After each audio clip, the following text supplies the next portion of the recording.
Selamat pagi Bapak, perkenalkan nama saya Graciela Sarihivana Manafe, kelas Sosiologi D dengan NIM 18030300182, program studi Sosiologi, Fakultas Ilmu Sosial dan Ilmu Politik, Universitas Nusa Cendana Kupang. Nah, baik, di video kali ini saya akan menjelaskan tentang tugas yang diberikan dari Bapak tentang politik nuklir senjata. Yang saya akan mulai. Yang A, politik nuklir senjata. Meskipun telah berlalu lebih dari 7 dekade sejak penggunaan pertama dan satu-satunya dalam perang, senjata nuklir tetap menjadi pusat keamanan internasional di zaman modern seperti sebelumnya. Ledakan hanya salah satu dari perkiraan tersebut. Dalam kata-kata Joseph Nye, prospek perang nuklir yang sangat mengerikan, yaitu membawa kita bertatap muka tidak hanya dengan kematian, tetapi dengan kehancuran peradaban yang membuat hidup kita bermakna. Itu bahkan mungkin menghancurkan spesies kita. Tidak ada preseden untuk tantangan itu. Senjata nuklir hadir untuk kehidupan fisik dan moral untuk kita.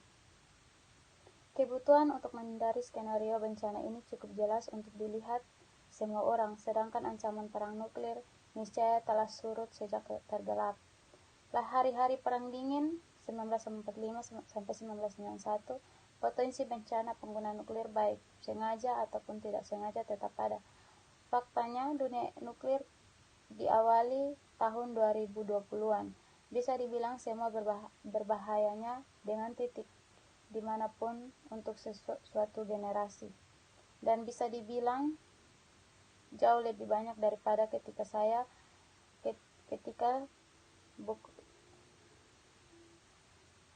selesai buku ini. Ini sangat penting mengingat fakta paling banyak senjata nuklir modern secara signifikan lebih kuat, akurat, dan canggih dibandingkan dengan dua yang digunakan untuk melawan Jepang pada Agustus 1945, dan karena sejumlah besar dapat dihancurkan hanya karena pemberitahuan beberapa menit. Dan meskipun kemajuan dan keselamatan nuklir dan tindakan pencegahan keamanan, pertumbuhan nuklir tabu di berbagai mekanisme kontrol senjata, termasuk perjanjian larangan nuklir. Penting untuk dicatat bahwa tidak ada pertahanan yang diandalkan untuk melawan serangan nuklir.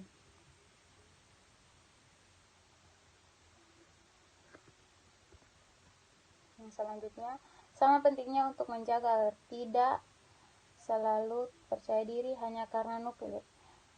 Senjata hanya digunakan 2 kali beberapa dekade yang lalu. Ini tidak berarti bahwa mereka tidak akan digunakan di masa depan. Memang mungkin itu satu-satunya cara pencegahan penggunaan nuklir di masa depan, berarti mengubah peradaban nuklir dan menyingkirkan dunia senjata ini seluruhnya. Sejak tahun 1945, 8 negara telah secara terbuka memperoleh dan mempertahankan nuklir dengan kemampuan senjata.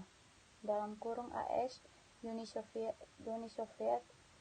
atau Rusia, Inggris, Prancis, Cina, India, Pakistan, dan Korea Utara. Dan Israel secara luas diyakini memiliki senjata nuklir, meskipun tidak secara terbuka mengakui hal ini. Segenggam lainnya negara telah memperoleh bom dan menyerahkan kepada Afrika Selatan, Belarus, Kazakhstan, dan Ukraina. 5 negara pertama yang memperoleh senjata nuklir adalah semua pendatanganan perjanjian pada tahun 1968 tentang non-proliferasi nuclear weapons, yang mengakui ini kekuatan sebagai negara senjata nuklir yang secara hukum dapat memiliki nuklir senjata sekarang, tetapi harus secara bersamaan mengambil langkah-langkah menuju tujuan global perlucutan senjata nuklir. India, Pakistan, Korea Utara yang meninggalkan traktat pada tahun 2003, dan Israel tidak secara hukum diakui oleh perjanjian dan tidak pernah bisa berdasarkan format saat ini menjadi negara senjata nuklir diterima. Hal ini karena mereka semua mengembangkan senjata nuklir secara NPT disepakati. C.